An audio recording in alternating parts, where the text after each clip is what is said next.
Well, hello, Carol. Are we live? Oh, hello, Daryl. Would you like to try that again? No, we're good. We're good. Okay. We're good. I'm happy. I got chocolate. Yeah, hey, you know what? I understand. It is November. It is. It is, and we are doing the November episode of Refried Scenes. That's right. How you doing? I'm doing good. Can I just say, I know I'm a spooky bitch. And I know October is Carolween. Mm-hmm. But it was kind of nice to sit down and watch something a bit lighter. Oh, you really? Really? Can you please get, I know I'm a spooky bitch, put on a shirt, please. And just wear it every month but Halloween. Yeah, this was definitely a change of pace. Yes. Than what we've had lately here on the old Refried. Not to say there's not horrific things that happen in these movies. There's a lot of child endangerment.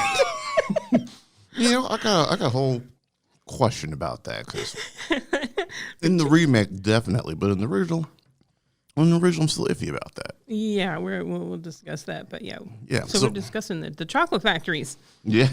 We're talking about the Chocolate Factory, not the R. Kelly album. No. The Willy Wonka and the Chocolate Factory and Charlie in the Chocolate Factory, thanks to the will of the dice. Right. The virtual dice, this is what it gave us. Yes. On our final roll. That's right, because December was chosen for us. Yes. Okay, so we start with Willy Wonka and the Chocolate Factory. Yes. They changed the name of the book. Yeah, the damn book is delight. Charlie. The book's and the Charlie. Chocolate. Yeah. Okay. Charlie and the Chocolate Factory. But when you got Gene Wilder in the starring in your film, you focus on Gene Wilder. Damn it. Yeah, me too. It's Gene Wilder's Blazing Saddles. That's right. 1971. Okay. Dang, that's that's older than I thought it was. Yeah, you know what? Yeah, I knew it was 70s, but for some reason I thought it was late 70s. I just didn't think Gene Wilder was that old. Yeah. Towards the end, too, was looking a little old there. But yeah, Gene Wilder, and I guess Peter Ostrom is our Charlie, right? Yeah. He kind of... He didn't like acting. That's what it was? Yeah, he decided that, I think after Wonka came out, he decided, well, it was fun, but I don't really want to do it for as a living. Career.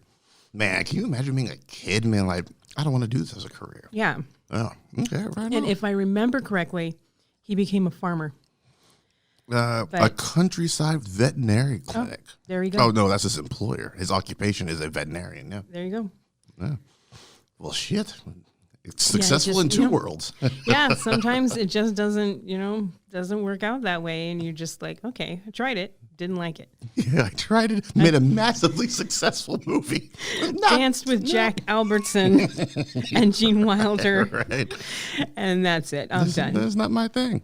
Yeah, maybe he thought, well, that's the height. I'm just going to go while the going's good. He is 1-0, and he's batting 1,000 for the rest of his life. So our story begins with, because this is a musical, and I keep forgetting this is actually a musical, but it reminds you immediately. Yes, it does. This film opens, and all the kids run to the candy store, and we get one of the two songs that this movie's pretty much known for is the Candyman. Man, yeah, I don't. Unfortunately, not sung by Tony Todd. You mean? Well, I thought you were going to say, unfortunately, not sung by Sammy Davis Jr. But yeah, okay, yeah, I'll give it. I would love Tony Todd to do a cover of the Candyman. The Candyman can. But also not sung by Sammy Davis Jr. It's sung by some random Brit. Some random Brit. Yeah, you know what? I don't know Leslie. where he lives. We struggled the whole cars. All of the cars have European license plates on them, but they're not English license plates, I don't think. It looks like a very German countryside. Yeah. But Charlie's American. Charlie's American. His teachers are British. 3 out of the 5 kids are Americans. Yeah. I was for the longest. Wonka's American. Wonka's American. Where the hell is this place? I have no idea. It's Wonkelvania. Wonkelvania.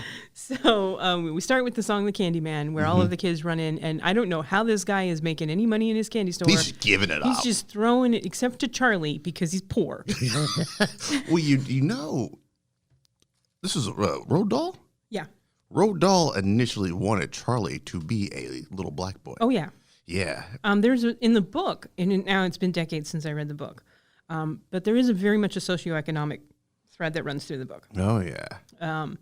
and you get hints of it in this movie,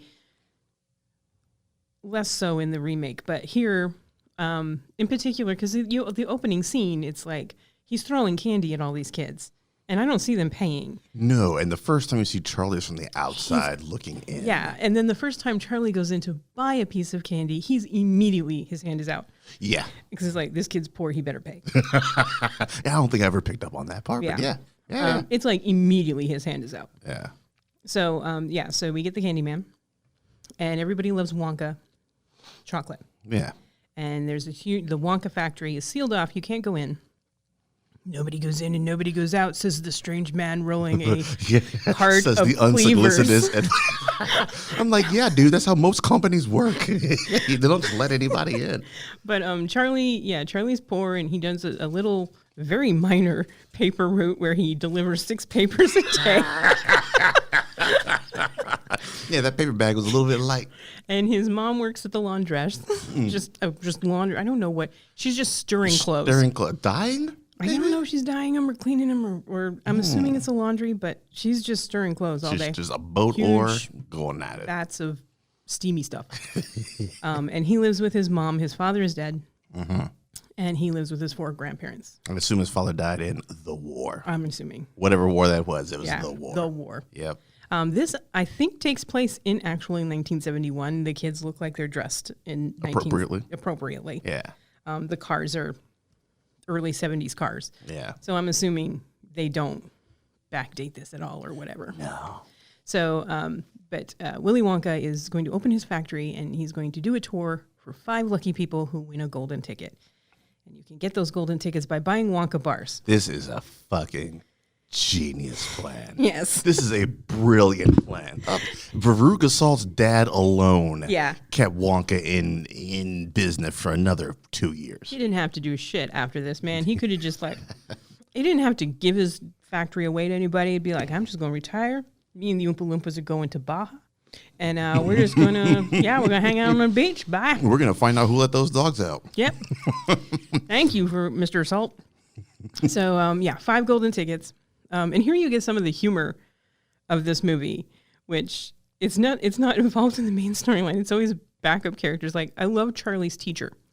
Oh, Charlie's teacher is equally a dick and hilarious at the same time. Charlie's teacher don't give a fuck. It's like, Wonka's having a contest. Class dismissed. Class dismissed. It's only 5 people. Class undismissed. Oh, man, you can't. Man, this rules against that. When you dismiss, man, I'm out.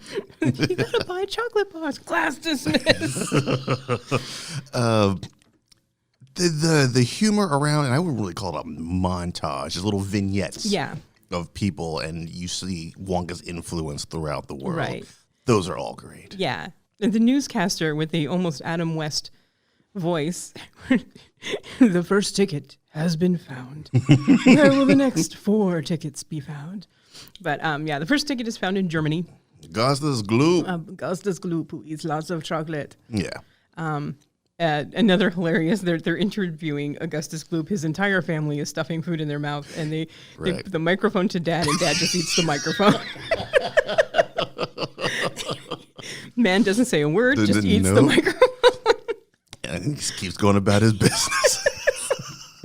The goofiness of this movie is kind of fun. It's really fun. Yeah. Yeah. So Augustus Gloop wins the first one. The second one is won by Veruca Salt, who is so perfectly played in this film.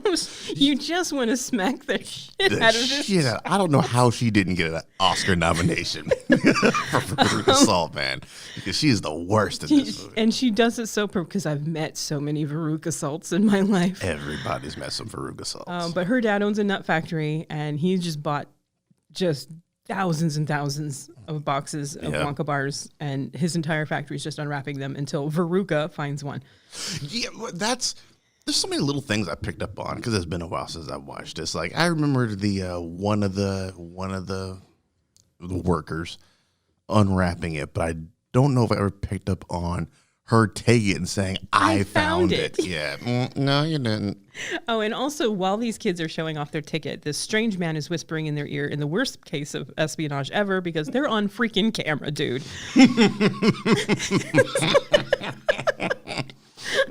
That's something else I didn't pick up on until watching this movie. Like, I knew that Slugworth worked for Wonka, but I never really put two and two together.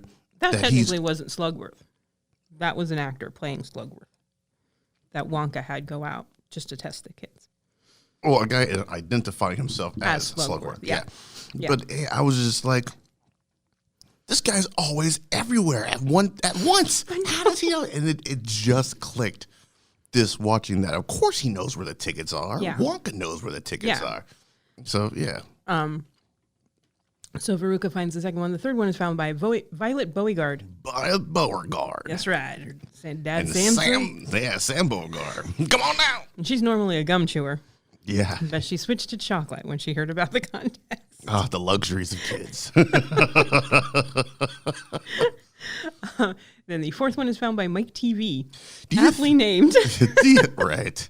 Do you think Wonka watched this like up in his castle, just growing dread at the kids he was having, that he was bringing in? Just like, oh God, these kids are all little shits. It brings to mind, did he know? Well, he had to have known where each of the golden tickets were. Yeah, but you can't guarantee who's going to buy them. Yeah. So, I mean, Veruca saw she didn't even really buy anything. So her dad did. Yeah. But yeah, I don't know. Yeah, he's probably watching the news going, oh shit. Yeah. Oh, this is a terrible.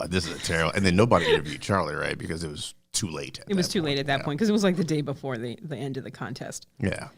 Because in between Mike TV and Charlie, there is a fake ticket that is found in Paraguay guy. Yeah. Paraguay in the remake, Russia in the original. Oh, okay. Okay. And or was it? No, it's Paraguay. It is Paraguay. It's the drug dealer dude. Wait a minute. He's a drug dealer? That dude looked like a drug dealer. Oh, okay. I was like, did I go to the bathroom? That was not a child. That was an older gentleman. Incredibly wealthy Paraguayan dude. Okay. That's a drug dealer. I can roll with that insinuation. Yeah. But that's a fake one. Yeah. So in the original it's Paraguay, in the remake it's Russia. Right on. Yeah, that's the fake one. And Charlie has thought at this point that there's no more tickets left. Right. His mom has sang him a melancholy song about how he needs to smile. I forgot all about this song. This is the least memorable song. It is. I think it was actually added last minute to lengthen the screen time and to give the mom more to do. Yeah, that makes sense. Yeah. But he finds some money on the street and he goes in and buys himself a chocolate bar. And then he decides to buy his Grandpa Joe a chocolate bar as well, because he gets one chocolate bar a year for his birthday, and there was no golden ticket in it. Hate to see it. And then Grandpa Joe had actually given up his tobacco money, which, after 20 years in a bed, Grandpa Joe, and you're eating cabbage water every day, maybe you should have given that up years ago. Yeah. Just saying. That's another thing. Because Charlie's whole family is American, Gene Wilder's American, for as long as I thought this took place in some weird town in America, until it was pointed out, Leslie's like, what did he find? It's like I thought it was like coin. a silver dollar or something like that. I don't know if it's an old silver dollar, or it's not a British coin. British coins aren't that big. No. So I don't know what the hell he finds. This is economically ambiguous, this whole movie. It's a Wonka coin. Wonka owns the world in this thing. You named everything like Batman. It's just a Wonka coin. Wonka coin. Well, it did Wonka vision. Everything's Wonka. So anyway, but he buys a Wonka bar for his Grandpa Joe, and as he's walking out, he hears the news that the Paraguayan had faked a ticket. Yeah. So he's got to open that bar, and there he's got it. He's got that golden ticket, and people just mob this kid. And I'm like, dude, put your arm down. Right. He's holding this ticket above his. This? You are going to get mugged. Drop the chocolate altogether. Yeah, just screw that chocolate. I got a golden ticket. Yeah, I'm about to get a whole lot more chocolate. Fuck this chocolate. So he's got a golden ticket and he runs home. And then we find out that Grandpa Joe is a complete asshole and has been faking it for 2 decades. Benefit fraud. That's what Grandpa Joe is. The second he hears that Charlie can take someone with him to the chocolate factory, he is up and singing and dancing. Cartwheels out of the bed, tap dances like Ben Vereen. he launches into it. Yeah, that might be one of the better songs, I think. Yeah, I got a golden ticket. Yeah. Unfortunately, the kid that plays Charlie can't hold a note. No. so glad that they didn't have him sing anything else because it's like, ow, you're hurting my ears. They're like, let's cut the other 3 songs we had for this kid. Give a song to the mom. Just make something up about Charlie smiling or something. So they realized that October 1st is like the next day. The next day, yeah, my birthday. So I'm upset that I was never invited to the Wonka Castle for this whole thing. But yeah, it's the next day. Luckily, Charlie happens to live in the town that the Wonka. That Wonka is there. So yeah, it kind of makes sense. Wonka's like one for the home team. That's what I'm assuming. Yeah. So the next day, they gather in front of Wonka, and Willy Wonka comes out, and he's limping, and he's like, "Oh, poor dressed guy." to the nines." I know. This is an awesome costume. It's a great costume. But it's all fake because he rolls over and it's like, ta-da! Man, look, as a kid, I was like, yo, I can't trust no adults.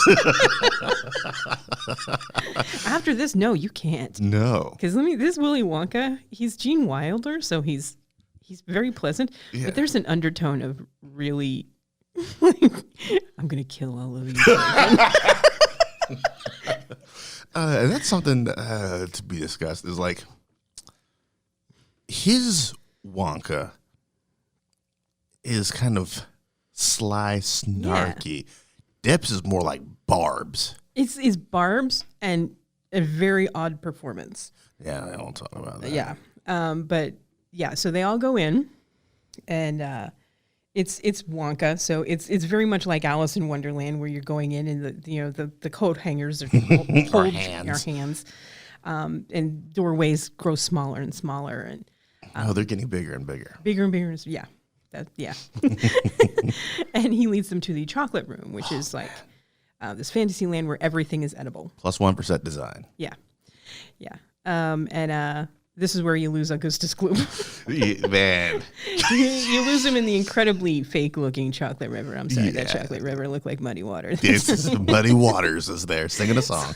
That's Augustus Gloop went out too early, man. Yeah, and this is where you get my favorite song of the film, which is Pure Imagination, sung by Gene Wilder. Oh, yeah, that is the song. Yeah. So, but they're just, the kids are just eating everything. The parents are eating everything. Yeah, Wonka helps himself to a little something here, a little something there. There's a little teacup that he can eat. Yeah. And then Augustus decides he's going to drink from the river, which is, no, you don't touch the river. Not touched by human hands. I think in terms of the phrase movie magic, like a couple come to my mind, like seeing the Brontosaurus for the first time in Jurassic Park is movie magic. Mm-hmm. I think Pure Imagination might be in there. Yeah. Mm-hmm. Like he manages to sing it while somehow looking melancholy about the whole thing. Melancholy in the midst of all this fun happening around him. Right. It's a well done scene. Yeah. And then Augustus falls into the river. Top heavy Augustus. Augustus, where is my boy? And the thing about it, I realized none of the parents really try to help their kids out. No. Do these parents all secretly hate their kids? I don't know, man. They're only there for one reason, and that's the chocolate. But Augustus is sucked up into the suction pipe. Yep. Where he clogs it. Well, sometimes you have those days. To parts unknown. To the fudge room. Yeah. Where he'll be, no, it's strawberry chocolate covered fudge. Never to be seen again in this particular movie. But then we see the Oompa Loompas for the first time. Yeah, they come out with their song and dance. Yeah, man. So they come out, whenever a child disappears, they come out and tell you what that child did wrong. Well, look, the homework done on these children is amazing. Like they had the songs already ready for them. All I had to do was watch the news. It's like, that's a glutton. Yeah, right. Take him to the chocolate room. He's going to fall into the river. Veruca saw that one might be pride. I'm not sure. Actually, Veruca Porgard. That one's pride for you right there. So there goes Augustus, and the Oompa Loompas sing a little song about being overeating and being fat. Yeah, what do you get when you go down sweets? And the Oompa Loompas here are played by little people that have orange makeup and green hair. Look, those dudes they're having a ball this whole time filming and dancing and singing. I'm sure there were some damn good drugs flowing on this film. The mother and the father. Oh yeah. Yeah. Backstage, like, what do you get when you guzzle down sweets? I don't know, man. I don't know. Pass me the Cheetos. The 70s. Yeah. So they move on to probably the creepiest scene of the film. Oh, the as a boat kid, ride. this took me out, man. The boat ride is weird. Yeah, it is. You get Gene Wilder singing kind of this creepy, no knowing where we're going. Yeah. And It he's turns almost almost into screaming spoken it. word. Yeah, and he's almost screaming it at times. And then you get these visions of worms crawling on people's faces and chickens being beheaded. Chickens, yeah, with the heads cut off. I was like, yo. This is a PG movie, right? Yeah. Okay. Actually, I think it might be G. Is it G? Oh, back when you could traumatize kids and That's get away right. with it. And who cared? But it is a creepy scene where all of the kids are just having a terrible time except for Charlie. Charlie and Grandpa are going, that's kind of fun. Look, they don't get out much. They don't know. And I'm sure they've killed a few chickens in their time, so that doesn't faze them. Right. They don't buy it from the store. If you hear a rapper in the background, it's because me and Carol have giant chocolate. bars of chocolate that we are eating to go along with this here episode. Yes. So forgive my little crunches of chocolate. And when they stop at the invention room, which is kind of dirty in this. There's a lot of OSHA violations going on here. I have theories about this room. I think this room is purposeful misdirection. Oh, yeah. All the stuff with him like throwing the shoes in and the giant coat in, none of that does anything. This None is of to that- get rid of Violet. I don't think each stop was specifically designed to bump off a kid. I think so. Okay. Because he takes them, first of all, he introduces them to the ever-loving gobstopper, which is what Slughorn has told them that he wants them to steal. Yeah, I gotta get the recipes out of those parts. Because it's for poor children and it actually lasts incredibly long time. They don't have to buy any more candy. Which is a wonderful invention on It is. Wonka's part. Yeah, and he gives them each an ever-loving gobstopper. Yeah. Everlasting. Everlasting gobstopper. Yeah. We all ever-loving. Everlasting gobstopper. And then he introduces them to the gum. Yeah. So he knows He that knows- he's like- that Violet's a gum chewer. Now's the time. And so he gives this very special gum that gives you a 3-course meal while chewing it. Man, just the amount of drugs Roald Dahl was on. Oh God, yeah. Gum, that's a meal? The next time gum would be this relevant is in Mission Impossible 1. James and the Giant Peach, a talking fox. Come on, this guy was on some really bad He drugs. did do fantastic, Mr. Fox, didn't he? All right, right on. So she immediately takes the gum. Yeah. Oh no! And stop! he's, no, don't. please stop, don't. Yeah, so this was to take out Violet. Okay.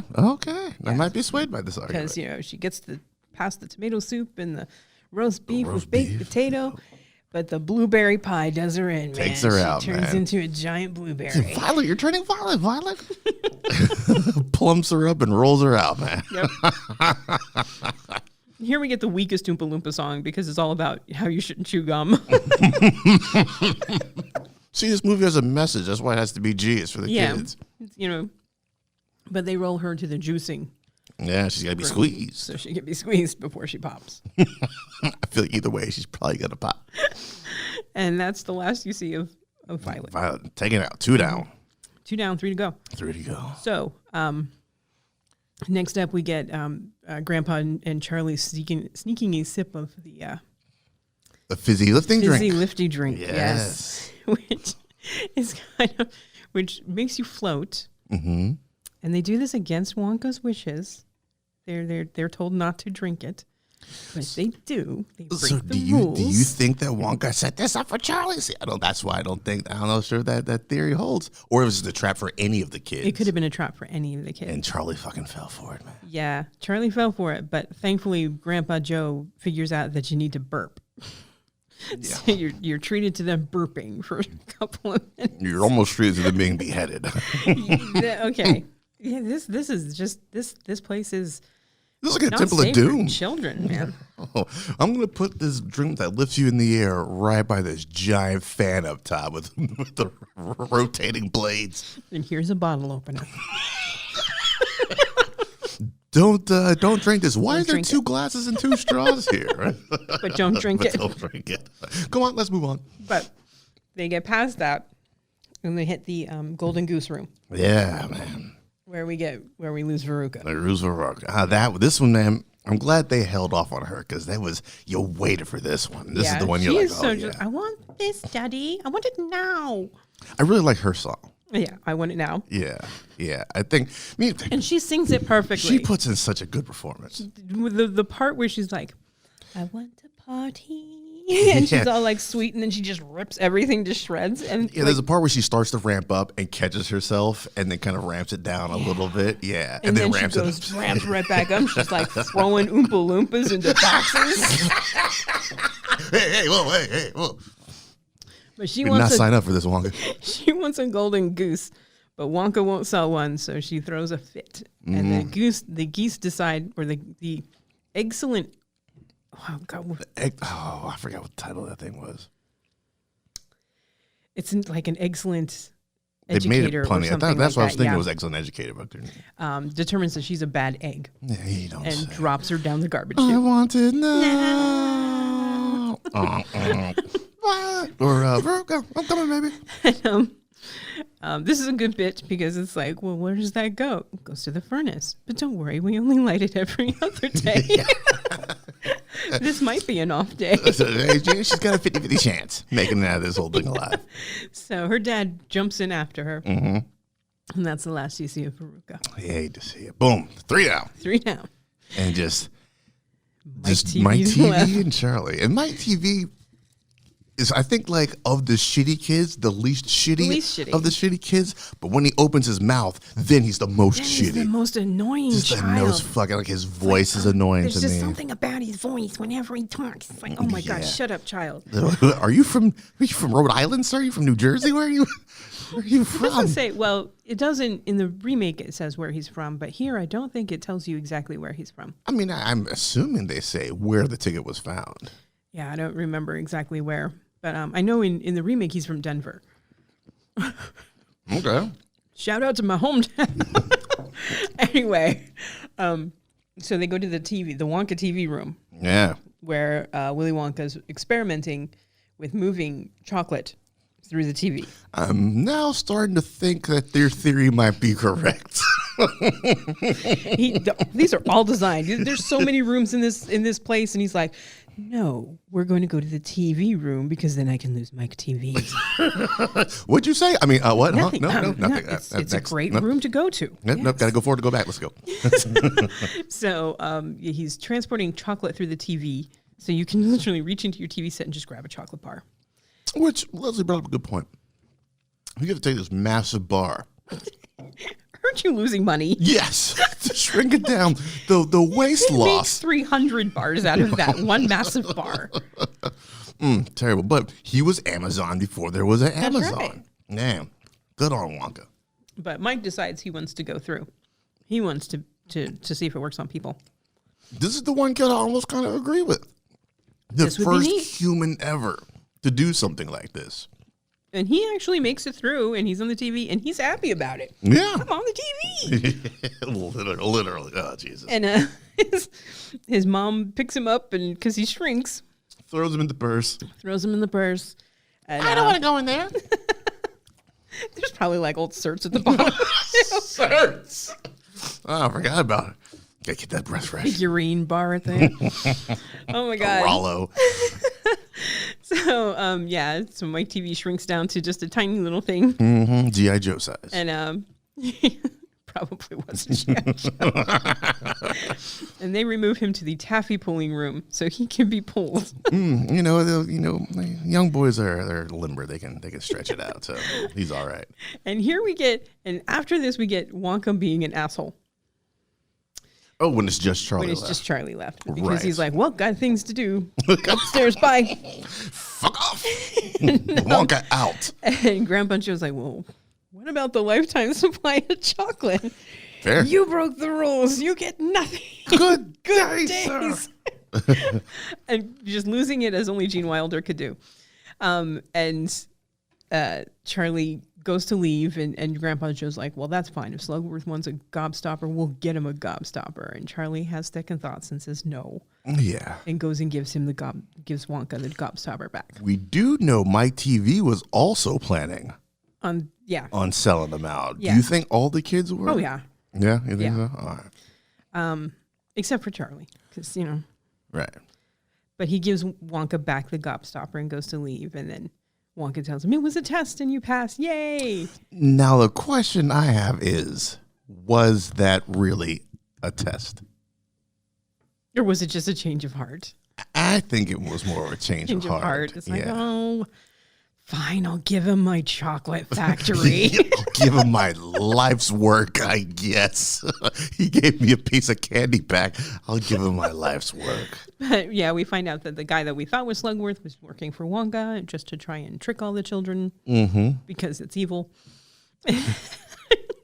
So I would like to know how that would have played out. Let's say one of those. Was like, yeah, here's your gobstopper. Give me my money. Sorry, I don't work for Slughorn. I actually work for Wonka. You get nothing. Good day. Yeah, I assume like Just runs away.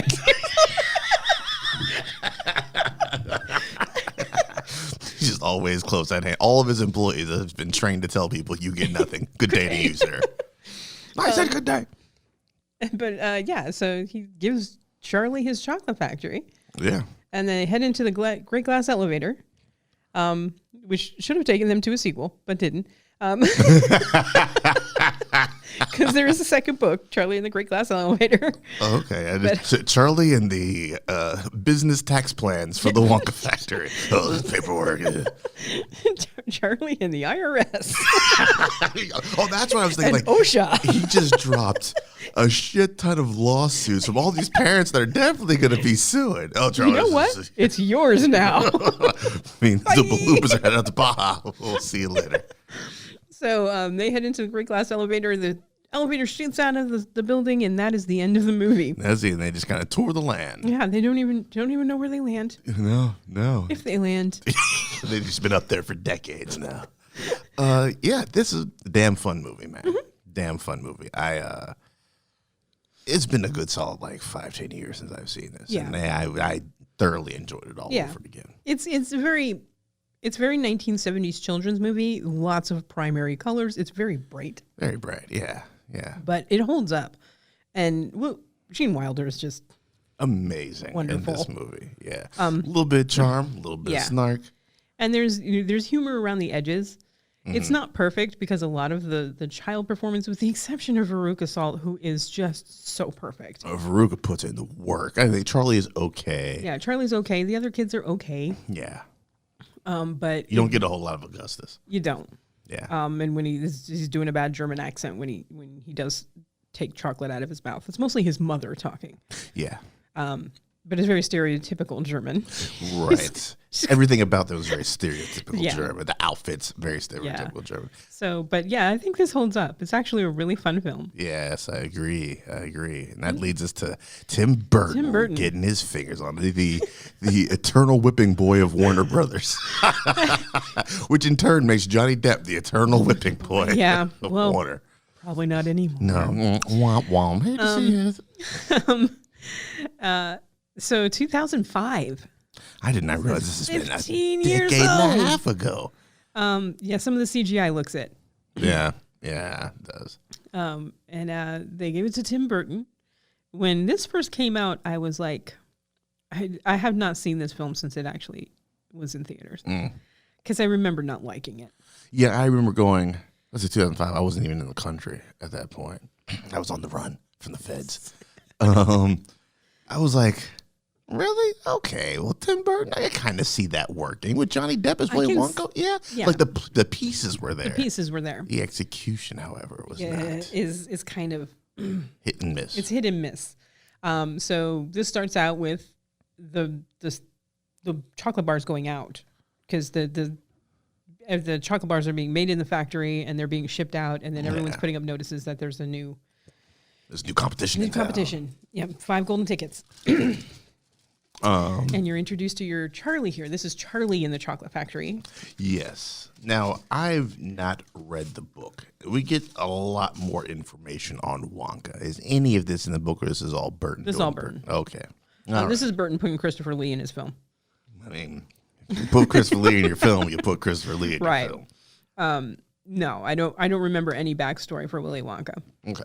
I understand wanting to do backstory for Willy Wonka. Unfortunately, The backstory we got. very little of it works. Yeah. So the candy bars go out. You're introduced to Charlie, who's played by Freddie Highmore. Who is it? Hightower or Highmore? Highmore. Highmore. Yeah. Who is much better than the Charlie in the first film. Well, I But mean, he's also, far more seasons. Freddie Highmore went on to still do other things. Yeah. Very well. Incidentally, we've never watched Bates Motel. He makes a very good Norman Bates. Yeah, I believe that.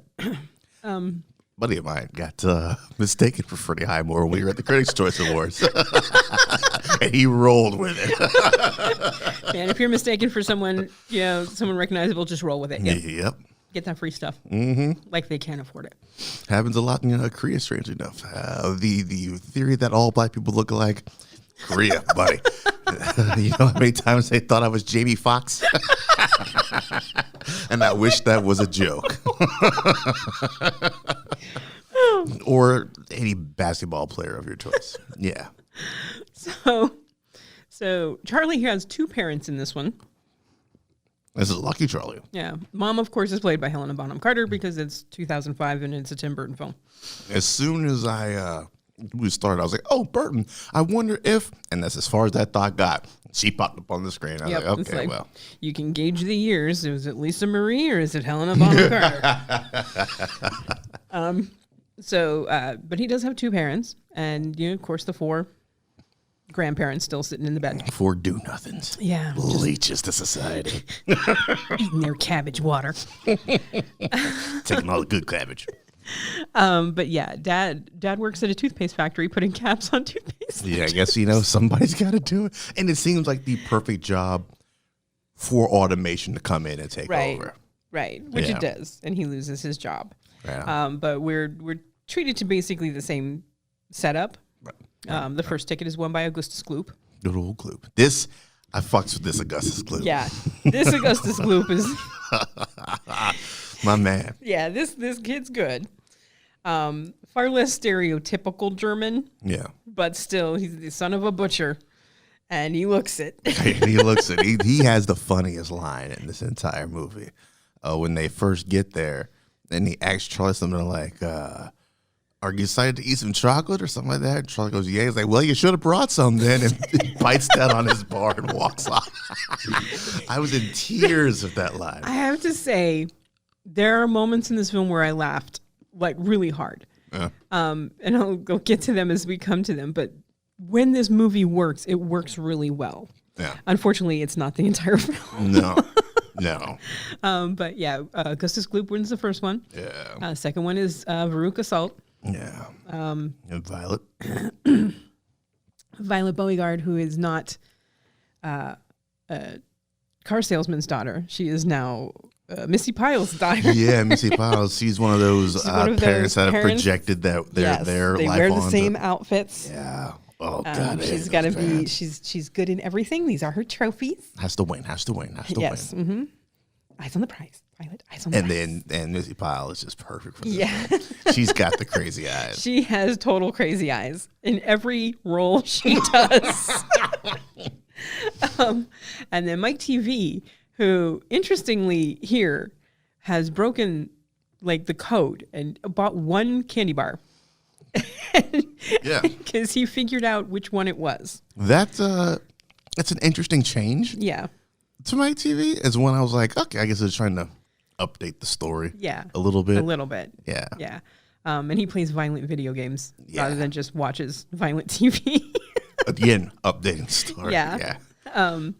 And here Violet or Veruca is, well, she's the daughter of James Fox, who always, to me, is always just like some British aristocrat.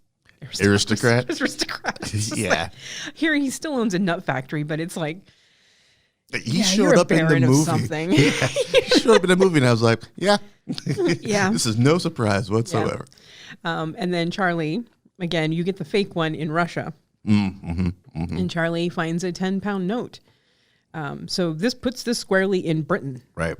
No ambiguous nature here. And he, but parents and all of the grandparents are also British. So Even the Candyman's British here. But Freddie Highmore isn't. He isn't? Oh, I thought he was. Is he? I'm almost positive he was. He was in Finding Neverland. Everyone was fucking British in that one except Johnny Depp. I definitely could be wrong on this one. Oh, young Frederick Highmore. Not Freddie Mercury.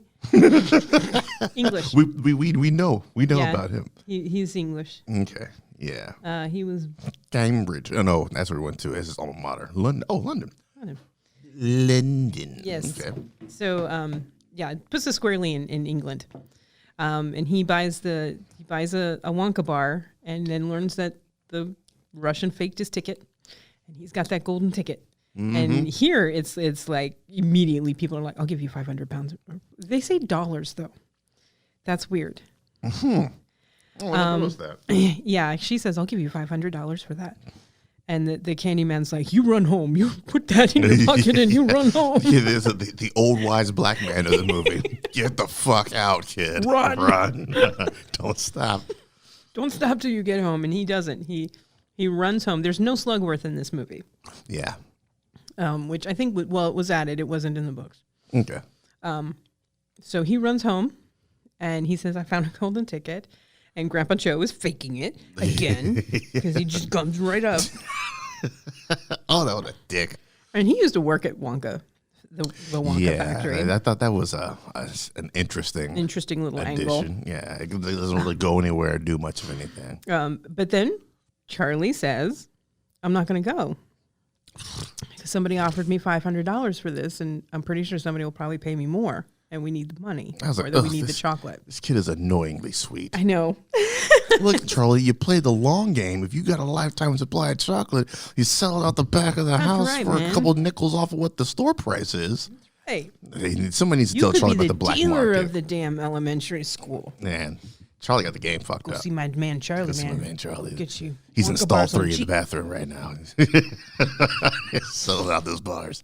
That's right. He's got the marshmallow ones. Go. This is all profit for him. Yeah. Oh, but anyways. The family's like, no, you're going to go. Grandpa George actually has a very good speech at this point. Crabby old man who just spit a piece of shit this entire movie. Nothing but cursing because they have to cover Charlie's ears whenever he talks.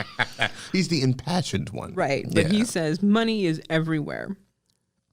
Except this house. Except this. Money is easy to come by, which is, have you told his parents that? But these only 5 people have these golden tickets, so you'd be stupid to throw this away. And that is good advice, I think. So they decide he's going to go, and he takes Grandpa Joe, not his hardworking mom or dad. His parents? Come on. I'd be so mad. See if you get another Wonka bar next year for your birthday, Charlie. Just break Grandpa Joe's legs and he has to sit in the bed. You're in there for permit this time, old man. At least we don't get a song and dance number because this is technically not a musical. With the exception of the Oompa Loompa songs, there's no music. And those songs are not good. They use Roald Dahl's lyrics. Mm-hmm.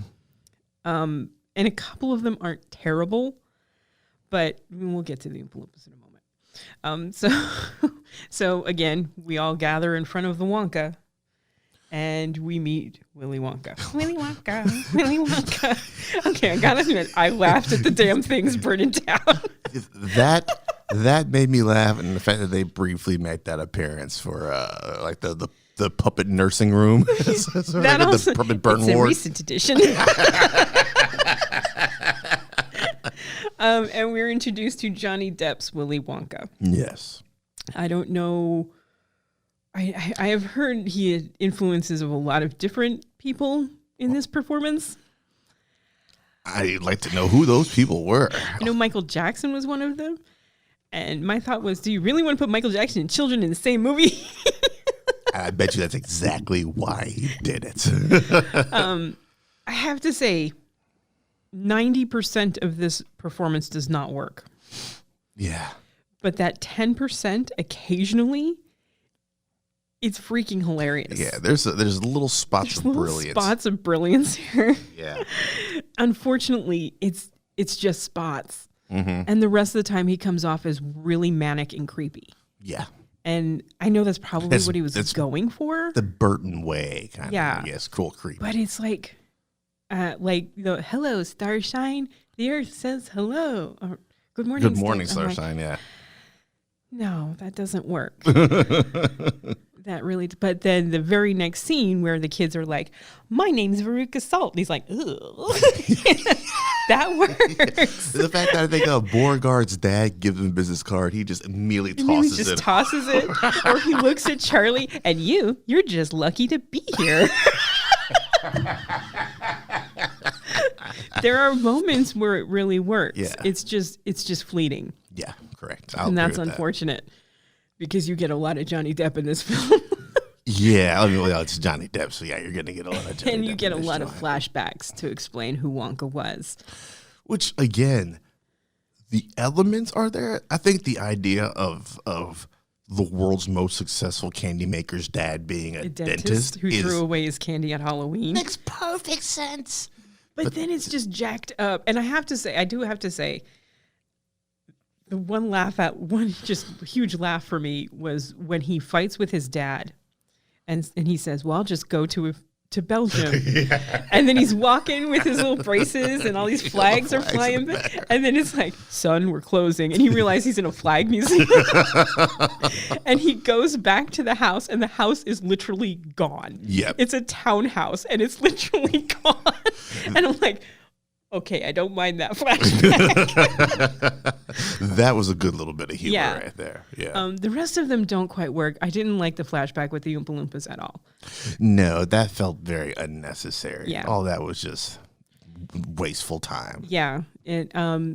All of the Oompa Loompas here are played by Deep Roy. Yeah, my man from Star Trek. Yeah. And I'm always fine with more Deep Roy in movies. Yes. He's been everywhere. He's been everywhere forever. I think the first time I saw his name was in a Doctor Who episode, the Talons of Wang Chiang, a Tom Baker episode. That's how long this dude's been acting. This from Kenya. He might be the Kenyan Christopher Lee. I think so. Filmography. His filmography is outrageous. Yeah. And I don't mind him here as the Oompa Loompas. Mm-hmm. The songs just aren't all that great. No. This entire score by Danny Elfman seems like a regurgitation of half a dozen of his other scores. Yeah. I mean, there's nothing memorable or standoutish about it. I will say, okay, so when we get to the Augustus Gloop, where he falls in and they do, because that's when the Oompa Loompas break into song. Yeah. That first song isn't bad. That actually sounds very Oingo Boingo. Okay. And I was like, okay, I can dig this. This is actually not that bad. But the other songs from there on, it was just like, no. It's not what you want. It's not what you want at all. No. So, but yeah, we lose Augustus Gloop in the candy room. Much more believable chocolate water. Yes, much more believable chocolate water. And they sing about how he's, a glutton. Here, though, they mention him by name, and the kids are immediately like, "Well, how did they know his? How did they write a song with his name in it?" That was a good little bit of comedy right there. I think it's maybe like Beauregard's dad that brings it up or something like that. Like, wait a minute, how? Which I'd also been wondering about watching the original. Like, yes. These guys are a little too Johnny on the spot with these songs. Yeah. So, and then we lose Violet, and here the CGI is. For the Violet scene is just really bad. Not good at all. It's 2005 CGI and it's just. Ooh. It was better at the end when you see her. Yeah. I think that CGI is better. But what we got here, no. Yeah, when she's blowing up as the blueberry, you just, it's like, oh, that's not good. No. But it's 05. We're talking about Attack of the Clones era CGI. Yeah, and yet Jurassic Park was 1998. Yeah, right? Brontosaurus still looks real as shit. Everything in that movie looks real as shit. Yeah. But this follows almost the same path. The only thing is that he interjects backstory. He interjects Wonka finding the Oompa Loompas in a forest where, there's horrible creatures that eat them for breakfast, and they eat nothing but worms because you have to have a gross scene. This is Tim Burton. You're introduced to Wonka's dad, who's this dentist played by Christopher Lee, Mm-hmm. who's entirely too old to be his dad. Mm-hmm. Where's his mom? Late fucking. Very like late 70s fucking. Lets me know that I don't think Willy Wonka was a planned baby. No. Was that one of his patients? Yeah, it's one of those home office type deals. I'm curious. Need to contact Mr. Burton for some more back information. But yeah, we lose Violet to the gum. We don't have a boat scene like the original here. No. We have one, but it's all just CGI. Yeah, it's nonsense. like a gummy boat type deal. Yeah, It doesn't like a make big any seahorse. sense. It doesn't really. He tries, but the thing is, you're not going to match that original creepiness. So Don't shelve try. it. Yeah. Don't try. Yeah. Which I think is part of the problem with Depp's performance is that he did not want to be Gene Wilder. He went so opposite of that. Right. And it just unfortunately, doesn't what he work. comes up with, the veneers were killing me. Oh my God. Yeah, man. The veneers in this and Stanley Tucci in the Hunger Games, man. Those are just some like, oh my wild God. veneers. So you could just get this smiling, grinning death mask Johnny Depp with a goofy ass haircut. And just so you know, Death Mash Johnny Depp is going to be our rock band name. Yeah, absolutely. We'll just crush little ambers on the stage.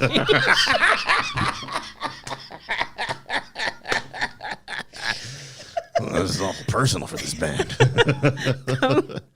But so I get what he was going for.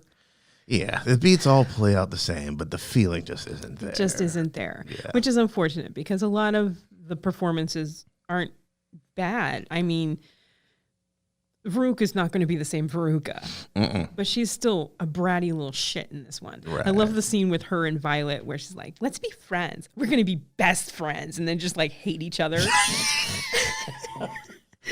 The one thing I will say that I'm not going to say I prefer it over the original, but we do get resolution as to what happened to the children. Yeah. Yeah. Did they actually die? What do you think happened to the children in the original? I don't think they died. No. But I think when they signed that contract, that got where the It was fine like print got smaller, ridiculously. Yeah, that there's no suing Willy Wonka. Correct. Yeah. So here the beats play out. You lose Violet. You lose Veruca. Only it's not golden geese. It's squirrels. Squirrels. Yeah. Which is actually from the book. Okay. She's a bad nut rather than a bad egg. Which I do love. The squirrels. Actually, the CGI squirrels work. Yeah, they blew all the money on the squirrels, man. I guess didn't leave enough for anything else. For Beauregard. But yeah, that actually works. And then you lose Mike TV to the TV. Only here he's not as much of a fan of being in the TV. Right. Because he's actually being thrown into television shows. Yeah. Yeah. Is it the original or the remake where or Wonka says, "Don't push my buttons"? That's a remake. That's the remake. I was like, all right, that got a little giggle out of me. Yeah. But in the end, this is weird because you don't get you don't get fizzy lifting. Yeah. You don't get fizzy lifting. So Charlie doesn't break any rules. You don't even get the kids getting an everlasting gobstopper because there's no Slugworth for them to sell it to. Yeah. Yeah. Here, Charlie just wins. Yeah. Just flat out because wins. he's a decent human being. Yeah, I'm okay with the entire message of this. Yeah. And then they go into the great glass elevator. Which lands right on the roof of their fucking house. Which is not much of a house to begin with. And damn it, Wonka. They land on their Dick Tracy leaning house. Which has a beautiful yard. That is a huge yard. Hey, what else you gonna do besides tend to that yard all day? Grow cabbages and tend yards. I think that's all they do. We gotta have that good cultivated land for those cabbages to grow. But he lands in the house and he says, "I'm going to give my chocolate factory to you. You just have to come live with me." That's a very good Johnny Depp, by the way. And Charlie's like, "Well, what about my family?" And he's like, "Well, no, ew." Without the goddamn Wonka. Well, they can't come. You realize how big that factory is? Let him fuck off on the East Wing somewhere. So Charlie says no. He's not, family's important. I'm not going to leave my family. So Wonka's just like, okay, bye. can't like where this is going. You know, this Wonka is true to himself. Yes, and he just zooms off, and then he comes back because he can't make chocolate anymore because he doesn't. He's lost that mojo. He's lost the mojo, and he's got a little Oompa Loompa psychiatrist. That might be my favorite of the of all the the narrator is also my favorite. At the very end, you find out it's an Oompa Loompa narrating the whole story, just with Jeffrey Holder's voice. Right. Lovely tone. But yeah, he comes back because he can't make chocolate anymore because he doesn't know what flavors he wants to make because he's all mixed up inside now. Yeah. And Charlie tells him, well, what you need is a family. So they go and find his dad, who has moved the townhouse to like the North freaking Pole. The middle of nowhere. And still has customers. Are you here for the 3:30 appointment? My good Lord. Where are these people coming from? And is this man ever going to retire? I don't think so. He's like 98 and he's still looking at teeth. Still looking at teeth. Impressive bicuspids you have here. This is the one part where I was like, oh, come on. Because Charlie is looking at the wall and there's all these news clippings of Willy Wonka and opening factories and stuff. And then he puts Willy in the chair and he's like, I haven't seen these bicuspids since. I'm like, you didn't recognize your kid. You've got news clippings everywhere. Right. He's one of the weirdest looking guys ever. To be fair, I don't think any of those news clippings, there's lots of articles about Wonka, but not a whole lot of pictures about Wonka. But also, on the other end, you're not going to recognize your kid by his bicuspids. Yeah. And if he does, do you want this dad back? Come on. Yeah, there's also that. But he's like, all this time and you haven't flossed. Not once. He's so proud of himself. So proud of himself. And yet, look at his teeth, people. Yep. That's the message is sending to kids. Don't floss. Don't floss. You can have perfectly white veneers. Yeah, because those are not Johnny Depp's teeth. Ooh. That boy drinks too much wine and smokes. Yeah, right. But then he moves the house. He decides family is important and moves Charlie's house into the factory where it's continually snowing on it. And that's it. Yeah, that's it. They're running the business. The Bucket family has kind of taken him in as a wayward member of the family. Eats dinner with them, and they no business at the table, boys, but they discuss new candy flavors, and that's it. They live happily ever after. I suppose so. The end. Yeah, so at least you know where the glass. I did like the glass elevator too, with Wonka running into the camera, basically. So, oh yeah, that was a decent little gag. Yeah. Glass is too clean. So yeah, I get what Burton was trying to do with this. I feel like I have a love-hate relationship with Burton so much because I love his aesthetic. And this movie is very much my aesthetic. It's like, I love just all of the little weirdness. Mm-hmm.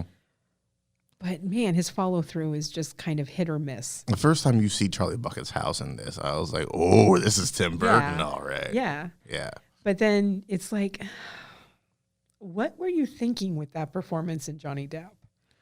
Yeah, I'd like to know what the direction was or what the conversations behind. Did he just let him do whatever the hell he wanted? I kind of feel like that might be it. And I think so, because at this point they had made several films that relationship is like, Johnny, you know what you're doing, just do your thing. And I gotta say, a lot of the films they made are really good. I love Edward Scissorhands. Yeah, but when people talk about the Depp-Burton relationship, it's generally the older movies, their first movies. I think the latest one that, I am a fan of Sweeney Todd.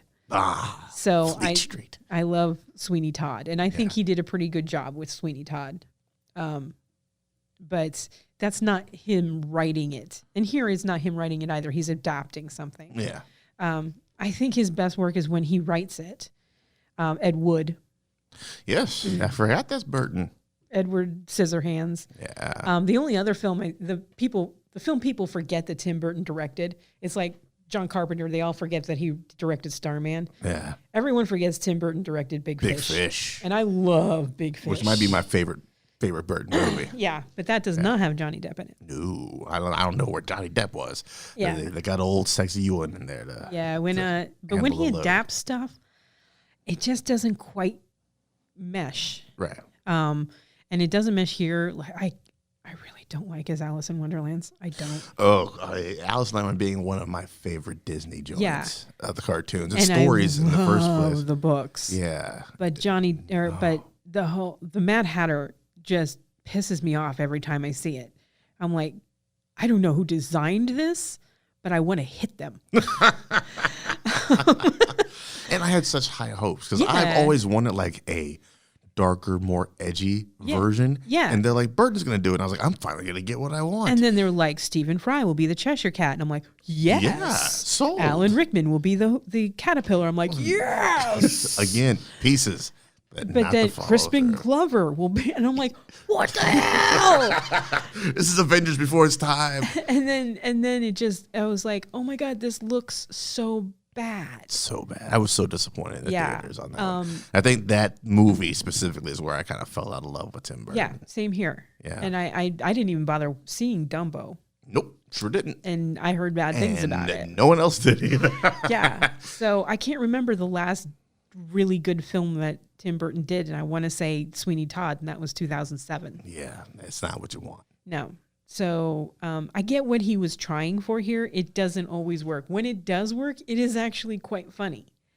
Yes. And I do like this Charlie better than the original one. Because he's just kind of awkward and he's a sweet kid. He's a sweet kid. I think the original one, Charlie's a little bit more, he's a more earnest kid. And like that's fine. Good kid too. But yeah, I think this Charlie fits better. Yeah. But I'm going to go with the original, if only for Gene Wilder and Veruca Salt. I don't know. I can't remember the little girl who plays Veruca Salt, but she's awesome. She puts in all the work. Big Eyes, I never saw. Oh, Big Eyes. Okay, I forgot that he directed Big Eyes. That's not a bad film. Yeah. That's not a bad film. That's actually a pretty good film. Okay, but again, it's not something that you think that he directs. Yeah. Yeah, right. That's along the Big Fish era because it's about an artist. It's not a Tim Burton-esque film.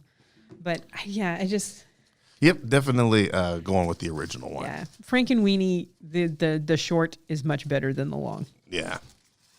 So... Tim. Tim, I don't know what happened to you. You can't hold the magic forever, man. Same thing happened to Spielberg. Yeah, but Spielberg still has glimpses of it. All right, not in Ready Player One at That's all. what I was thinking. I was like, I don't see any of that in Ready Player One. But they're doing Ready Player 2. But it's not Spielberg, is it, though? I don't think so. God, I hope not. I Wasn't a fan of that book. But yeah, that... I like the book. Nah, I couldn't. I liked Armada better, though. You got anything else for Willy Wonka? No, I think that's about it. That's about it. Yeah, definitely. It's a good, the original. it's November, it's Thanksgiving. It's a really good Thanksgiving film. If you have family that you can stand at this point, Yeah.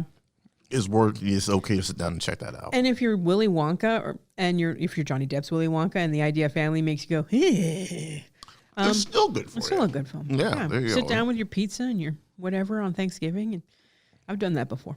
Oh yeah, man. I've multiple years I've found bars with good Thanksgiving menus. And I'm like, year, there you go. Last year I had nothing, and I was like, I'm okay with this. Mm-hmm. I ordered pizza, and I watched movies all day. Done and done. Yeah. Yeah. I volunteered to work this Thanksgiving. Get that holiday pay. So This is our next, second to the last episode. yeah, we have one more of these bad boys Right. left. And God damn it, I gotta watch a Rat Pack film. Yep, man. Yeah, as long as it's gonna be the oceans. I've never seen the original Ocean's 11. It's not great. I gotta say, I'm not a huge fan of the Rat Pack, Right on. mostly because I can't stand Frank Sinatra. Fair enough. However, we did do The Manchurian Candidate, and I didn't hate him in it.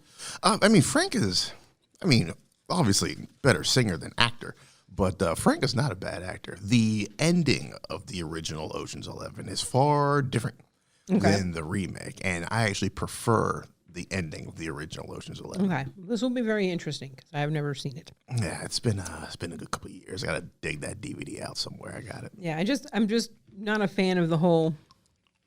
It's like the Pussy Posse. I wasn't a fan of the whole atmosphere there. Mm-hmm. Fair. That's fair. And it just seemed like everybody in the Rat Pack was just a rat bastard. Okay, that's also fair. That's also fair. Yeah. So yeah, you'll have to grin and bear it throughout this one. I really wanted the Poseidon Adventure, people. Well, you look at it this way: you get to you can cleanse your palate with the Soderbergh Oceans, which everybody. right. I don't know a single person that doesn't like that movie. No, it's actually a good film. I've Yeah. never seen Ocean's 8. You know what? Speaking of Helena Bonham Carter, she's in that movie. Is she really? Oh, yeah. that's right. She is. Yeah. That's kind of what put Aquafina on the map a little bit. Uh, Yeah, she's in that movie as well.